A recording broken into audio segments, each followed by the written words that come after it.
say what happened last night? When we got here, in the dark, without power or water. That's right. We got busy. No, that's not what I was asking you. Oh dear, this is G-rated. All right, so this is the kitchen, and it is in need of a lot of love. So we see the potential in this house with its soft spots and all. This is the laundry room. And there is one bathroom in this old house, and it needs a lot of love. It's just, that's a big soft spot there. Anyway, but we're really excited. It has lots of character, and it is a huge house, being that it was built in 1900.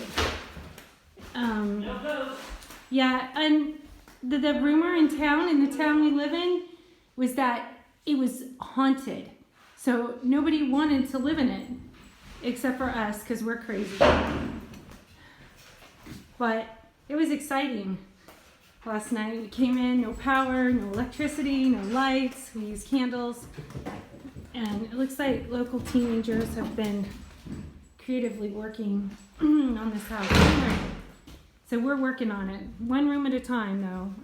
But first we've got to get the foundation level, because it is not. And we want our house to be built on a solid level foundation to begin with. Anyway, so that's it. This is day one. And I love this house, but it needs a lot of love too.